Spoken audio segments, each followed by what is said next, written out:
मशिदीवरील भोंग्यांच्या मुद्द्यावर अजित पवारांनी आज बैठक बोलावली आहे। मुस्लिम समाजाचं शिष्टमंडळ या बैठकीला उपस्थित राहणार आहे। पोलीस महासंचालक, मुंबई पोलीस आयुक्त देखील उपस्थित असतील।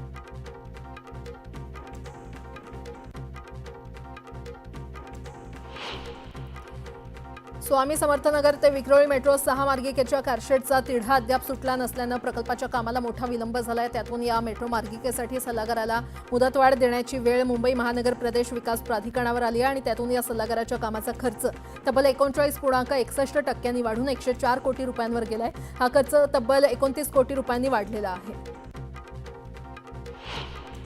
मुंबई शहर आणि जिल्हाधिकारी कार्यालयातील सेतू केंद्र हे नागरिकांच्या मदतीचं सेतू बनतंय आणि या सेतू केंद्राच्या माध्यमातून जानेवारी ते जून या कालावधीत सुमारे 1.5 लाख नागरिकांनी या सेवेचा लाभ घेतला, अशी माहिती जिल्हाधिकारी आचल गोयल यांनी दिली आहे। शिवपुलाच्या दक्षिण बाजूकडील पादचारी पुलाचं काम रेल्वे विभागामार्फत सुरू असून ते 31 ऑगस्टपर्यंत पूर्ण केलं जाणार आहे। 31 ऑगस्ट नंतर मुख्य पुलाच्या दक्षिणेकडील भागाच्या तोडकामाला सुरुवात केली जाणार आहे। उच्च न्यायालयासाठी वांद्रे पूर्वेतील आरक्षित भूखंड सार्वजनिक बांधकाम विभागाला निःशुल्क हस्तांतरित करण्यास मंत्रिमंडळ बैठकीत मान्यता देण्यात आली। वांद्रे पूर्वेकडील शासकीय वसाहतीतील 90 एकर जागेपैकी 30 एकर भूखंड उच्च न्यायालयाला देण्याचा निर्णय घेण्यात आला आहे आणि या भूखंडावर उच्च न्यायालयासाठी नवीन संकुल उभारण्यात येणार आहे। सैफी भुवानी अपलिफ्टमेंट ट्रस्टनं सामाजिक जबाबदारी घेत भेंडी बाजारमध्ये देशातील पहिला सामूहिक पुनर्विकास प्रकल्प राबवत पाकडी पद्धतीत राहणाऱ्या सर्वसामान्यांना हक्काचं घर मिळवून दिलंय। प्रकल्पाचा दुसरा टप्पा या वर्षाअखेरीला पूर्ण होणार असून त्यात 1200हून अधिक कुटुंबांना 375 ते 1100 चौरस फुटांची घरं आणि 2500हून जास्त व्यावसायिक गाळे दिले जाणार आहेत। राज्यातील आयटीआय अभ्यासक्रमांच्या प्रवेश प्रक्रियेचं सुधारित वेळापत्रक राज्य व्यवसाय शिक्षण आणि प्रशिक्षण संचालनालयानं जाहीर केलेलं आहे। या सुधारित वेळापत्रकानुसार 30 जून रोजी प्रसिद्ध होणारी प्राथमिक गुणवत्ता यादी आता 28 जूनला प्रसिद्ध होणार आहे। भारतातील पायाभूत सुविधा क्षेत्रात मोठी क्रांती घडवून आणण्याचा संकल्प केंद्र सरकारनं केला आणि याचाच एक भाग म्हणून पुढील 10 वर्षात 2.5 ते 3 लाख कोटी रुपयांचे भुयारी मार्ग प्रकल्पांची उभारणी करण्यात येईल, अशी माहिती केंद्रीय रस्ते वाहतूक आणि महामार्ग मंत्री नितीन गडकरी यांनी दिली आहे। पनवेलमध्ये ताप, डोकेदुखी, सर्दी आणि खोकल्याच्या रुग्णसंख्येत वाढ झालेली आहे। हा आजार थोडासा संसर्गजन्य असल्यानं घरात स्वच्छता आणि गर्दीमध्ये जाणं टाळण्याच्या सूचना पालिकेच्या आरोग्य खात्यानं दिल्यात। नागरिकांच्या सोयीसाठी महापालिकेनं रविवारी सुद्धा नागरी आरोग्य केंद्र सुरू ठेवलेत। पिंपरी चिंचवडमध्ये डेंग्यू, मलेरिया आणि चिकनगुनियासारखे आजार रोखण्यासाठी पालिकेनं 11,41,663 ठिकाणांची तपासणी केली। त्यापैकी 7,167 ठिकाणी डास उत्पत्तीसाठी पोषक वातावरण असल्याचं आढळून आलं। त्यातील 1,292 जणांना नोटीस बजावण्यात आली आहे।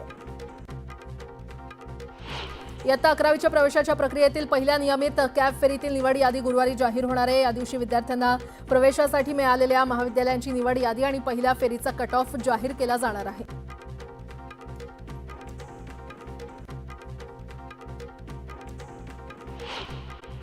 कोल्हापूरच्या धरण क्षेत्रात मुसळधार पाऊस पडतोय।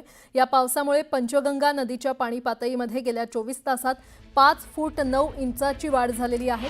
पंचगंगेची पाणी पातळी 33 फूट 7 इंचांवर पोहोचली असून राजारामसह 56 बंधारे पाण्याखाली गेले। बंधारे पाण्याखाली गेल्यानं वाहतूक विस्कळीत झाली असून पर्यायी मार्गाने वाहतूक सुरू आहे। पंचगंगा, दूधगंगा, कुंभी, कासारी, वाणा, वेदगंगा, घटप्रभा, भोगावती आणि ताम्रपर्णीसह जिल्ह्यातील सर्व नद्या दुथडी भरून वाहत आहेत। पावसाचा जोर वाढल्यानं जिल्ह्यात 10 घरांच्या भिंतींची पडझड झाली आहे, तर राधानगरी धरण हे 65% भरलं असून त्यामधून 3100 क्युसेक वेगानं पाण्याचा विसर्ग भोगावती नदीमध्ये सुरू आहे। नदीकाठच्या सर्व गावांना सतर्कतेचा इशारा देण्यात आलाय।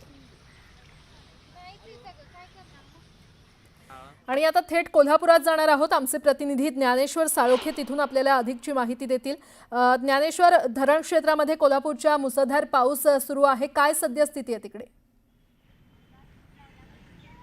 कोल्हापूर शहरामध्ये पावसाची उघडझाप सुरू असली तरी धरण क्षेत्रामध्ये मात्र मुसळधार पाऊस होते। त्यामुळे धरणाच्या मधून पाण्याचा जो विसर्ग होतो तो नदीपात्रामध्ये मोठ्या प्रमाणात व्हायला सुरुवात झालेली आहे। परिणामी पंचगंगा नदीची पाणी पातळी आहे ती गेल्या 24 तासामध्ये साधारण 6 फुटापर्यंत आहे ती वाढलेली आहे आणि त्यामुळे सध्या पंचगंगा नदी ही 34 फुटांच्या वर पोहोचलेली आहे। पंचगंगा नदीची इशारा पातळी ही 39 फुटावरती आहे आणि असाच जर पावसाचा वेग राहिला तर पंचगंगा नदी इशारा पातळी ओलांडण्याची शक्यता सुद्धा आहे, ते नाकारता येत नाही।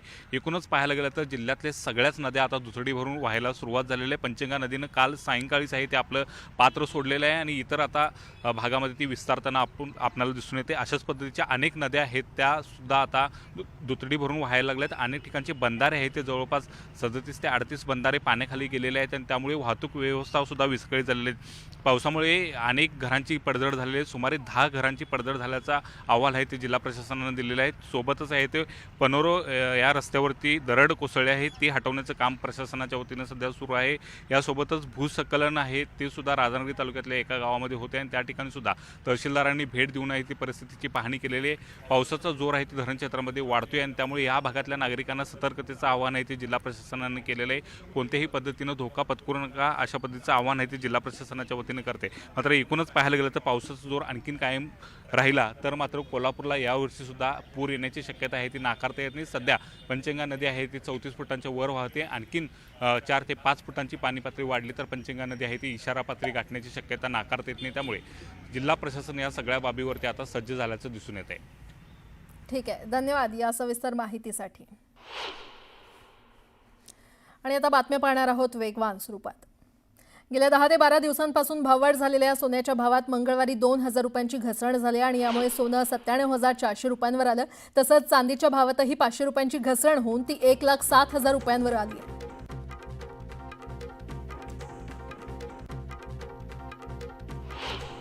आता केवळ 72 तासात पीएफ खात्यातून 5 लाख रुपयांपर्यंत पैसे काढता येणार आहेत। ही मर्यादा पूर्वी 1 लाख रुपये होती। केंद्रीय मंत्री मनसुख मांडवीय यांनी ही माहिती दिली आहे। भारतीय रेल्वे आरक्षण चार्ट संबंधित ट्रेन निघण्यापूर्वी 24 तास अगोदर जारी करणार आहे। यापूर्वी चार्ट 4 तास अगोदर तयार केला जायचा, आता या नियमामध्ये बदल केला जाणार आहे।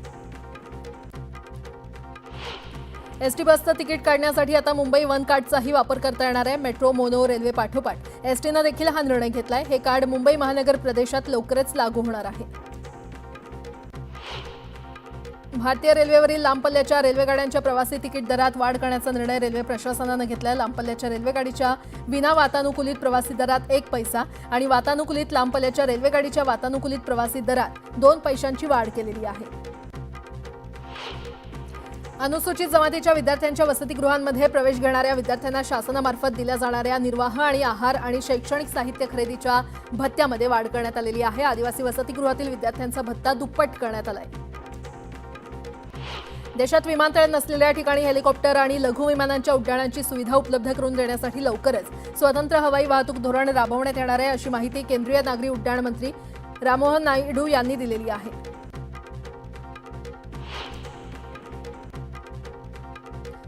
पहिलीपासून हिंदी भाषा शिकवण्याच्या निर्णयाला विरोध करण्यासाठी मनसेची ऑनलाईन मोहीम मनसेनं सुरू केलेली आहे। मनसेनं नागरिकांना एक गुगल फॉर्म उपलब्ध करून दिलाय, तो भरून सुद्धा नागरिक पालक या निर्णयाला विरोध करू शकतात। नाशिकमध्ये पावसानं उसंत घेतली आहे, त्यामुळे गोदा घाटातील पाणी ओसरण्यास सुरुवात झाली आहे, तर गंगापूर धरणातून देखील पाण्याचा विसर्ग कमी करण्यात आलाय।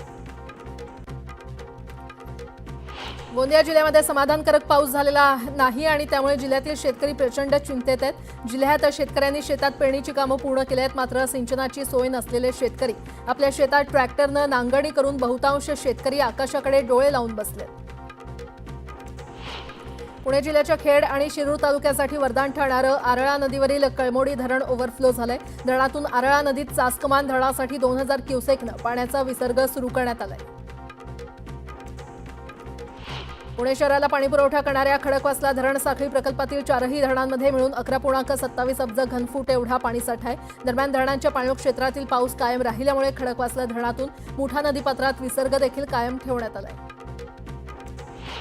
कोयना धरणात गेल्या 24 तासात जोरदार पाऊस पडत असून 5 टीएमसी पाण्याची वाढ झाली आहे। धरणात 41 टीएमसी पाणीसाठा जमा झालाय। धरणामध्ये 31,252 क्युसेक पाण्याची आवक सुरू आहे।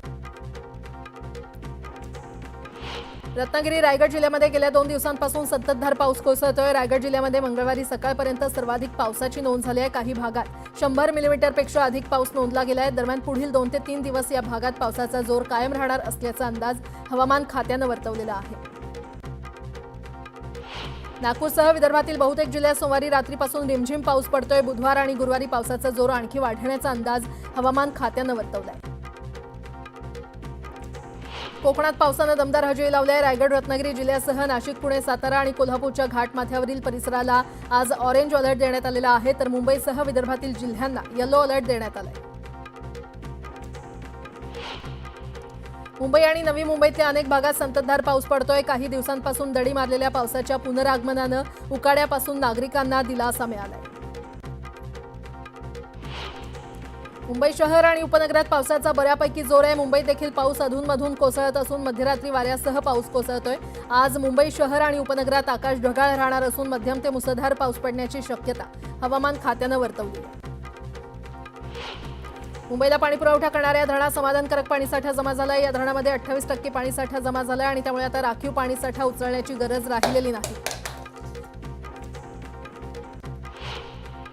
जून महिन्याच्या 29 तारखेपर्यंत पुन्हा मोठ्या उंचीच्या लाटा उसळणार असून पाऊस आणि वारा यामुळे त्यांची तीव्रता वाढण्याची शक्यता आहे. समुद्रकिनारी असणाऱ्या घरांची तसंच किनाऱ्यालगत नांगरून ठेवलेल्या बोटींच्या सुरक्षिततेचा प्रश्न उद्भवणार आहे.